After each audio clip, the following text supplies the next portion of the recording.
Pak, semua orang semiskin apapun bayar. Betul, semiskin apapun bayar pajak, beli apapun bayar pajak kita itu guys. Gue yakin pegawai pajak, pejabat-pejabat pajak itu cukup punya logika dasar yang memahami ketololan ini. Gue Emang tolol bang, tolol. Saya ngamuk di sini.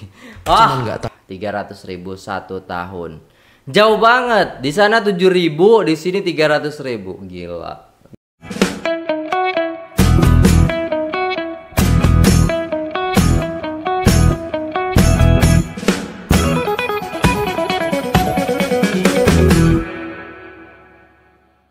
Assalamualaikum warahmatullahi wabarakatuh. Jumpa lagi dengan saya guys, Cak Mujib. Gimana nih kabar teman-teman semua? Semoga sehat selalu dalam lindungan Allah Subhanahu wa taala. Dijauhkan dari segala mara bahaya, malapetaka, bencana dan balak serta berbagai macam penyakit. Amin amin ya rabbal alamin. Alright guys, kali ini kita akan reaksi sebuah video yang sangat menarik sekali. Ini requestan daripada teman-teman sekalian. Kok bisa di negeri jiran Malaysia ini seperti ini guys, sedangkan di Indonesia gila jauh banget guys, ya Allah. Gimana ini? Nah, jadi tanpa berlama-lama kita play videonya. Tapi sebelumnya guys ya, buat teman-teman semua yang mau belanja silahkan belanja dulu nih di keranjangnya ya guys ya.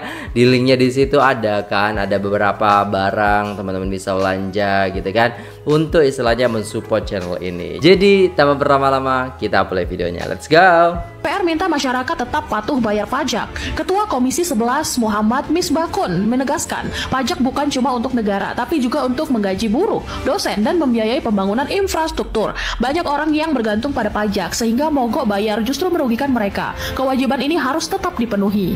Orang semiskin apapun bayar pajak, Pak. Jadi menurut saya adalah perbaikan dari data penerima subsidi yang terintegrasi dengan data-data yang lain. Karena ini ada triliunan uang rakyat yang dititipkan ke Pertamina, sementara dividen keuntungan yang diberikan Pertamina itu kecil sekali. Aduh. Ya, kecil sekali. Jangan bilang kami menyumbang pajak besar, Pak. Semua orang semiskin apapun bayar. Betul, semiskin apapun bayar pajak, beli apapun bayar pajak kita itu guys. Saya kemarin ke restoran gitu kan, diajak ibu saya, ya dibayari lah seperti itu. Terus habis itu saya kaget ya, kita makan sekitar 280.000 atau berapa gitu, 200 apa 300 gitu. Saya lihat notanya itu, dan tahu nggak, ada pajak dimana pajaknya itu kita makan 50.000 sendiri guys. Gila nggak sih guys? Intinya berapa gitu pajaknya, saya lihat itu 52.000 guys. Nggak tahu restorannya gimana ataupun apa, atau bahkan ya ada servis dan lain sebagainya. Itu kalau ditotalkan hampir ya 70.000 kita bayar untuk ya kita duduk di situ, makan di situ, like that guys. Dan kemarin juga istilahnya saya ke beberapa coffee shop gitu kan, dan itu juga gila. Jadi setiap belanja sekarang itu kita bayar pajaknya guys ya. Kita bayar pajak. Jadi mau orang miskin, mau orang kaya, semua ketika beli-beli di Indonesia itu bayar pajak. Teman-teman yang dari luar negeri mau ke Indonesia beli-beli itu bayar pajak semuanya. Gila nggak guys? Gila banget sih guys, ya Allah.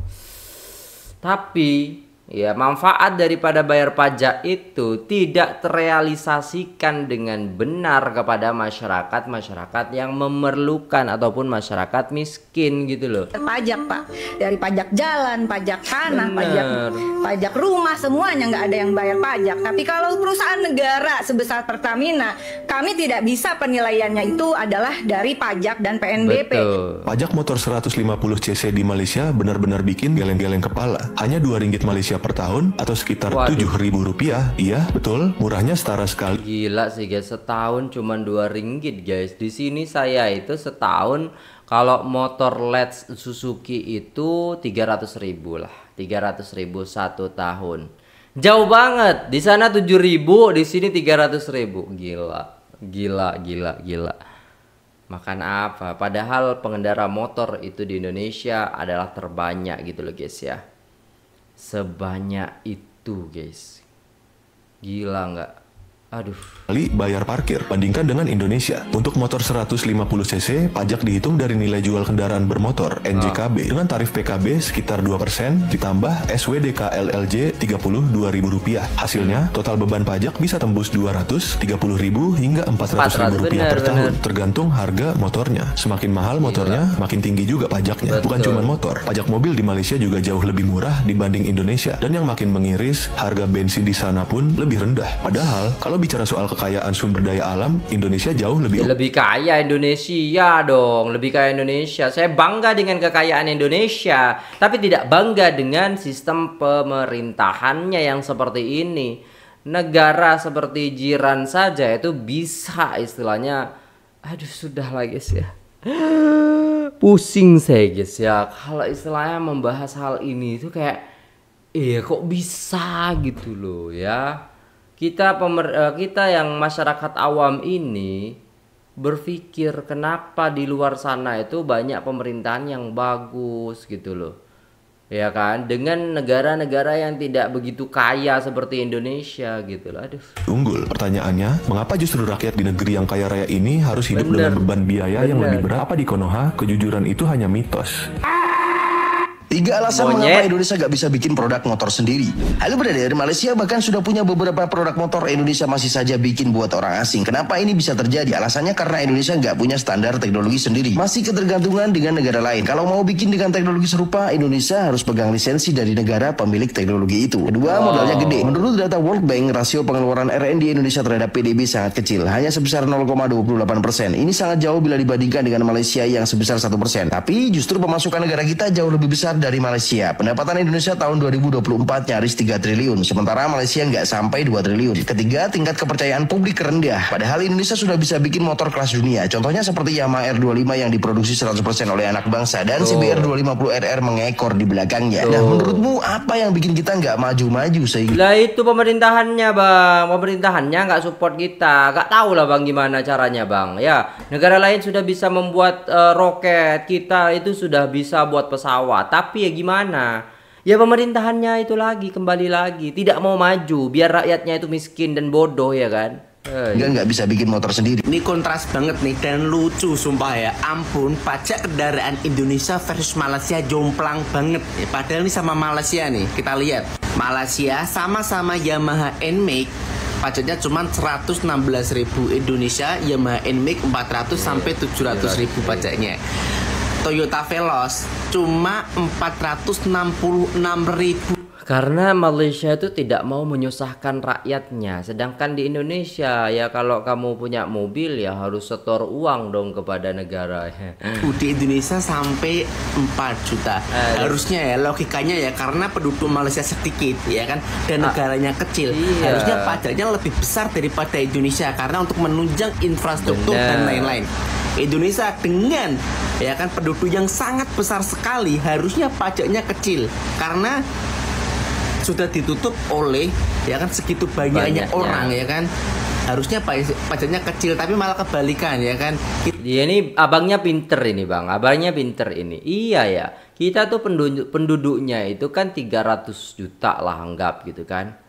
Dari 300 juta kalau kita 466.000 aja pajak kendaraan, maka itu sudah terkumpul banyak ya kan. Sedangkan di Malaysia itu kan sedikit 32 juta. Kasih aja pajaknya 4 juta. Terkumpulnya banyak banget lagi gitu loh guys ya. Jadi seimbang jadinya. Ini aduh, udah kita banyak. Gila sih guys. Kalau dihitung ya, Avanza Veloz itu kan banyak banget di Indonesia gitu loh guys ya. Bayar pajak 4 juta gitu. Sekali bayar. Saya aja Mobilio itu 3 juta. Ya 3 juta setengah lah, 3 juta ya, 3 jutaan, 3.200.000 lah gitu guys ya. Nah itu Mobilio banyak banget di Indonesia. Gila. Iya ya bener bang, abangnya pinter ini. Kita pajaknya besar, tapi untuk infrastruktur tanda tanya nih. Faktanya infrastruktur jalan masih banyak yang berlubang. Iya. Ya kan? Semua infrastruktur di daerah maupun kota banyak yang rusak, ya kan. Lah ini terus buat apa? Malaysia negara kecil aja pajaknya kecil, yang harusnya logikanya pajaknya lebih besar. Indonesia yang negara besar, rakyatnya besar, harusnya pajaknya kecil, tapi faktanya pajaknya besar. Itu buat apa? Memang Infrastrukturnya lebih baik di Malaysia daripada di Indonesia. Kan aneh gitu loh guys ya, pemerintahan kita itu. tidak ada yang lebih tolol daripada sistem perpajakan di Indonesia. Salah satunya adalah ya yang udah dibilang oleh semua orang ya. Kita yang bayar pajak, kenapa kita yang lapor? Harusnya dia dong yang lapor duit kita kemana. Udah gitu bener. masyarakat mau bayar pajak, kita mau store duit nih, mau ngasih duit, itu aja dipersulit. Kayak misalnya gue waktu dulu beli motor second, gue pas mau bayar pajak tahunan, gue tuh sampai ngelacak ini pemilik sebelumnya itu rumahnya di mana. Gue datengin hanya untuk minjem KTP asli. Lu kebayang nggak? Gue mau store duit loh, gue taat pajak, gue baik, gue effort harus sebegitunya. Nggak masuk akal. Gue harus ngasih amplop ke dia karena KTP-nya gue bawa. Gue harus cuti. Ya begitulah bang, regulasi kita itu. Makanya calo di mana-mana karena regulasinya seperti itu, sistemnya seperti itu. Kenapa nggak meniru Malaysia aja? Kalau motor sudah dijual, kalau motor sudah ada di tempat itu penjualan motor, itu sudah tidak beratas nama. Ketika orang itu beli, maka motor itu sudah atas nama. Kenapa otak kita itu, otak pemerintah kita itu tidak mau meniru hal itu gitu loh. Kan lebih mudah jadinya. Kita mau bayar pajak aja masih harus muter-muter, ya kan? Karena kita nggak tahu pemilik utamanya, pemilik pertamanya itu siapa. Akhirnya apa? Ya petugasnya nembak KTP, kita bayar lagi ke petugas. Kayak gitu yang ada guys ya. Ini fakta yang ada di sini gitu loh guys ya. Sebenarnya kita nggak mau gitu loh. Nggak mau repot gitu loh guys, tapi direpotkan dengan harus bawa KTP asli. Yo kayak abangnya ini harus melacak dulu nih punya siapa, habis itu datang gitu loh. Like that guys yang terjadi gitu loh. Bayar pajak like what the fuck. Gue mau setor duit, bukan nyairin duit. Kalau nyairin duit pakai KTP asli, pemilik aslinya oke lah ya. Kalaupun itu bukan motor gue maling motor ya. Ya emang kenapa ada maling motor bayar pajak gitu? Bagus dong. Kan, ya pencurian hal yang lain lagi gitu, kasus lain lagi. Tapi ada maling bayar pajak, kenapa? Gue yakin pegawai pajak, pejabat-pejabat pajak itu cukup punya logika dasar yang memahami ketololan ini. Gue emang tolol bang, tolol. Saya ngamuk di sini. Cuman nggak tahu penghalangnya tuh di mana sih untuk perubahan sistem ini gitu. Siapa orang kolot yang mempertahankan ini tuh? Satu orang itu gue nggak tahu sih. Gue pengen tahu siapa. Membayar pajak motor di Malaysia. Seperti ini kawan. Bayarnya itu cukup pakai mesin kayak gini nih. Klik selesai pajak untuk setahun. Ya, jadi nggak perlu jauh-jauh ke kantor berjam-jam, udah itu ngantri lagi, udah itu dimarah pula. Kenapa rakyat Indonesia tidak taat pajak? Kenapa? Guys, saya kaget ini guys. Sebentar saya lihat lagi, semudah gini. Berarti nggak pakai? Oh iya, karena kan udah terkonsep motornya atas nama sendiri, jadi IC-nya sudah tinggal di scan, nomornya sudah ada. Nggak perlu ya. Ya, jadi nggak perlu jauh-jauh ke kantor berjam-jam. Udah itu ngantri lagi. Nggak ngantri banyak orang. Aduh. Kenapa rakyat Indonesia tidak taat pajak? Kenapa Singapura rakyatnya taat pajak? Nggak usah Singapura, Malaysia. Kenapa mereka taat rakyatnya pajak? Mereka tidak pernah teriak soal pajak. Kenapa kita ini berontak soal pajak? Rasa-rasanya pajak ini menjadi beban buat kita. Singapura tidak. Padahal pajaknya lebih tinggi. Ini mesti jadi pertanyaan. Kenapa? Apa sebabnya? Tidak amanah. Kita membayangkan, saya pribadi tidak tahu orang lain dan saya yakin begitu. Kita membayangkan semua pegawai pajak yang punya medsos, dia share itu pajaknya. Punya Instagram, dia share ini loh pembayaran pajak saya tahun ini. Coba itu dilakukan Pak. Pasti kita flow. Yang ada di benak kita, kita disuruh bayar pajak, dia belum tentu bayar pajak. Itulah. Jangan marah Pak ya. Siapa suruh undang saya? Kalau di Indonesia ada Pertamina, di Malaysia ada Petronas. Kena ulti sama Ustadz Das Al Latif gitu ya. Aneh gitu. Pejabat-pejabat kita ketika diceramahin sama Ustadz itu buat dagelan aja, buat guyonan aja.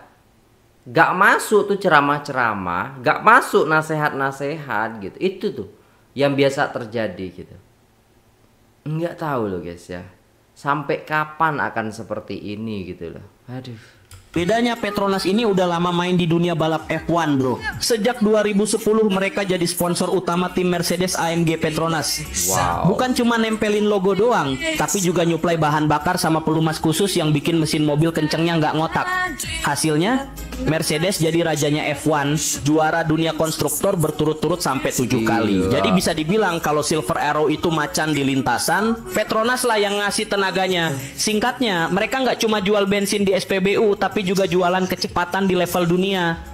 Ini ya, kalau masalah dibanding-bandingkan antara kedua negara, negara Malaysia dan negara Republik Indonesia. Negara Malaysia kaya menengah ke bawah, rata-rata mempunyai mobil, rata-rata mempunyai kendaraan, dan rata-rata masyarakatnya mempunyai rumah. Kalau di negara Republik Indonesia, dari yang kaya menengah sampai kelas bawah, yang kaya bergelimangan harta, dan yang menengah juga masih mempunyai harta. Tapi untuk rakyat yang kalangan bawah ini masih banyak yang menderita. Betul. Jadi untuk rakyat Indonesia yang ada di kalangan bawah, mereka sangatlah susah. Negara mana yang lebih merdeka dan negara mana yang lebih makmur? Ya jawabannya pasti negara Malaysia, karena mereka memperhatikan rakyatnya. Sedangkan di negara kita, bapak-bapak pejabat ini sulit untuk memperhatikan rakyat-rakyatnya. Ya.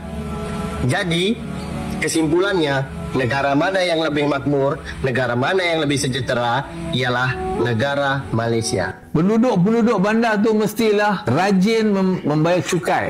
Jangan lagi duduk cukai. Cukai bandar. Cukai duduk di bandar mana ada? Kan? Cukai tu untuk apa?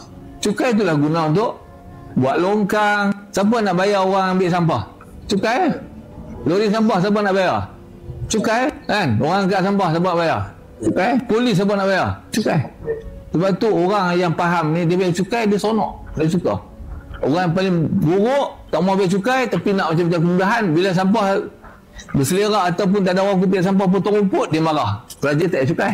Ini masalah teruk juga. Dia macam jalan ramai-ramai, lepas tu kita kumpul duit. Orang ni bagi RM2, RM3.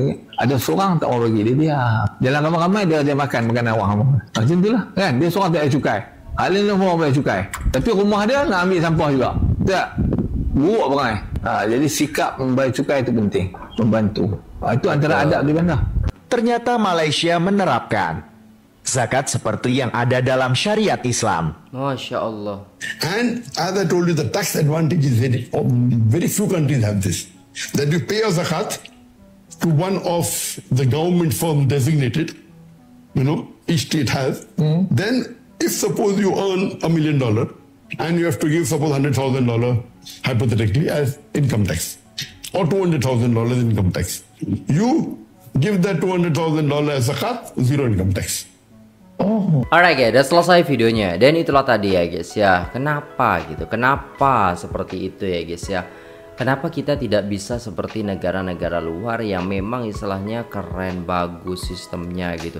Memang kita juga ya bagus ya kan, bagus ya bagus, saking bagusnya banyak rakyat yang kecewa gitu.